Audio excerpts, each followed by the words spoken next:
hama mengancam panen Anda, jangan khawatir. Yuk, pelajari strategi bijaksana penggunaan pestisida bersama saya.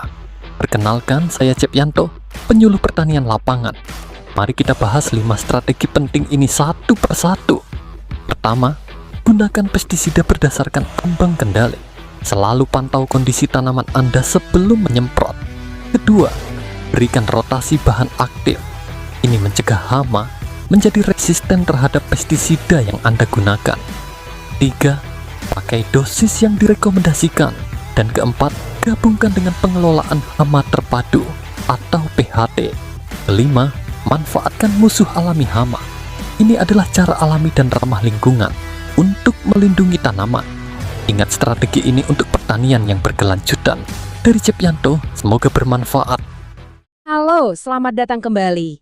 Hari ini kita bakal kupas tuntas satu teka-teki yang sering banget bikin pusing para petani. Kenapa sih pestisida yang kita semprot kadang-kadang nggak mempan? Oke, ayo kita langsung masuk ke intinya.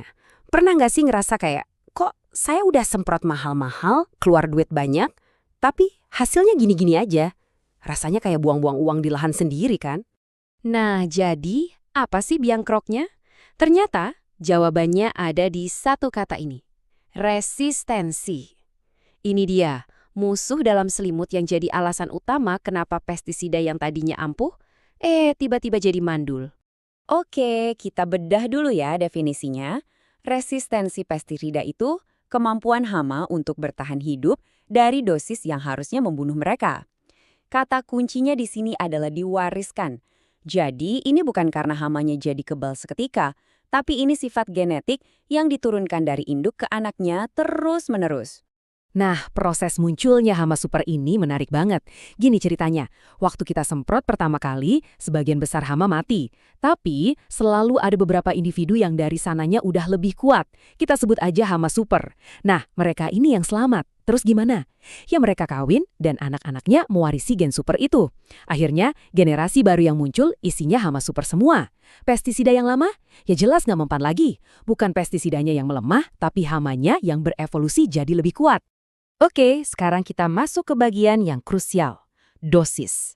Ternyata, takaran pestisida yang kita pakai itu bisa jadi pahlawan atau malah jadi bumerang yang bikin masalah tambah parah. Ini dia dilema dosis yang sering banget terjadi. Kalau dosisnya ketinggian, hama yang lemah langsung mati semua. Betul.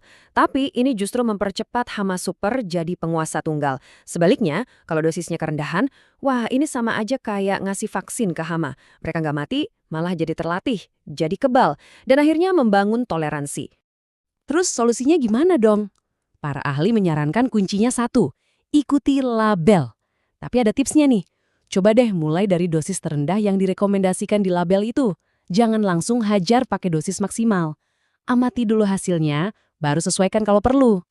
Selanjutnya, kita ngomongin soal timing. Karena ternyata bukan cuma apa yang disemprot, tapi kapan kita menyemprot itu penting banget.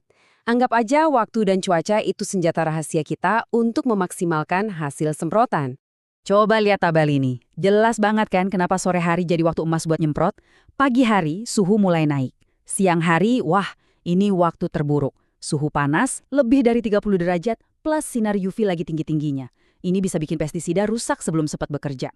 Nah, kalau sore suhunya turun, mataharinya adem. Dan yang paling penting, embun mulai turun. Daun jadi lebih lembab dan basah lebih lama. Ini ngasih waktu buat pestisida meresap sempurna ke dalam tanaman. Jadi sore hari itu juaranya. Oke, dosis udah, waktu juga udah. Sekarang kita masuk ke teknisnya nih. Karena cara kita memegang stik semprotan itu sama pentingnya dengan semua faktor tadi.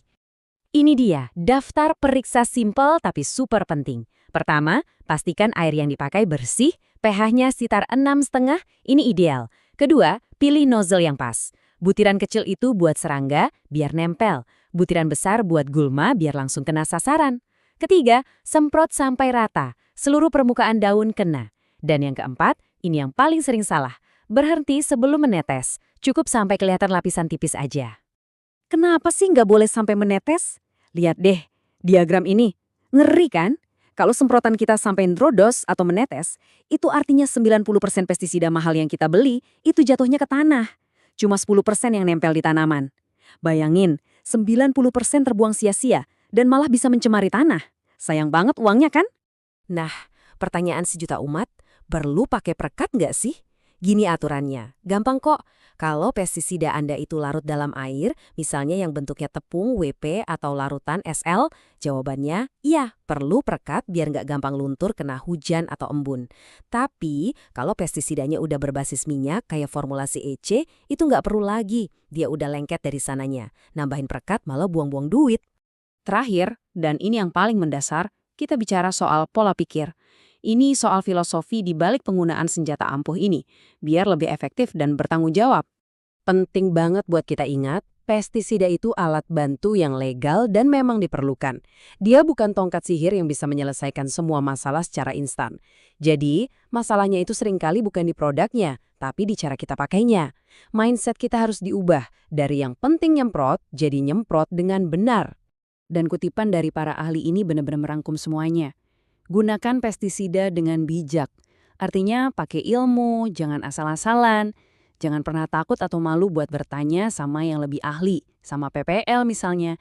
Dan yang paling penting, jangan berhenti belajar. Dunia pertanian itu terus berkembang loh.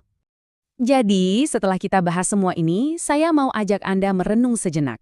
Dari semua tips tadi, ada nggak satu perubahan kecil, satu aja, yang bakal langsung Anda coba terapkan di lahan? Coba deh, semprot lebih cerdas, bukan cuma lebih keras. Kira-kira apa langkah pertama Anda?